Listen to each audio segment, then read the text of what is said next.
My lovely brother Teja, చాలా thanks వచ్చినందుకు. And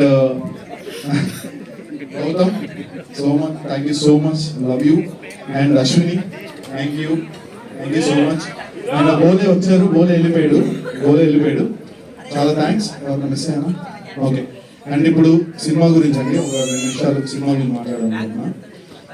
బేసిక్గా సందీప్ ఒక నార్మల్ చిన్న స్థాయి నుంచి, ఒక వెరీ నార్మల్, నాకు ఏ బ్యాక్గ్రౌండ్ లేదు, చాలా చిన్న స్థాయి నుంచి కష్టపడి పైకి వచ్చాను.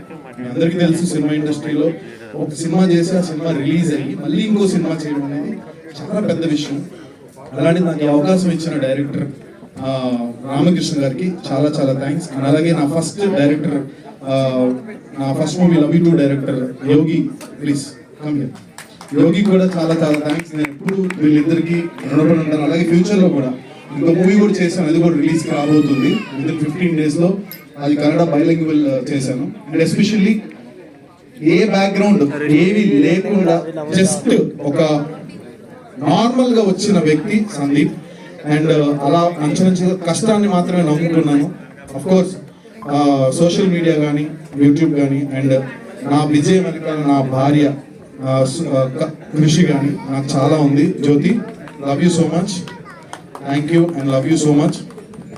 అండ్ షార్ట్ కట్ ఫిలిం వచ్చేసి ఒక డైరెక్టర్ అంటే ఒక క్యారెక్టర్ ఏంటంటే నాది డైరెక్టర్ పాత్ర వేశాను, అంటే చాలా వాల్యుబుల్ పాత్ర అనమాట.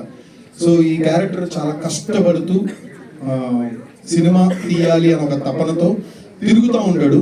బట్ అవకాశాలు రాక, యాజ్ ఈజ్ మన సినిమా ఇండస్ట్రీలో చాలా మందికి జరిగేది, ఒక డైరెక్టర్కి అవకాశాలు రాక ఒక సైడ్ షార్ట్ కట్ లో వెళ్ళాలి అని ఒక చిన్న డ్రగ్ ద్వారా తను కొట్టాలి, అది చేసి కూడా అల్టిమేట్ ఆ డ్రగ్ అమ్ముకుని కూడా తన అల్టిమేట్ సినిమా తీయాలని.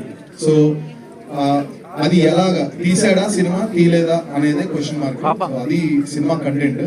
సో డైరెక్టర్ గారు ఎస్పెషల్లీ చెప్పాల్సిన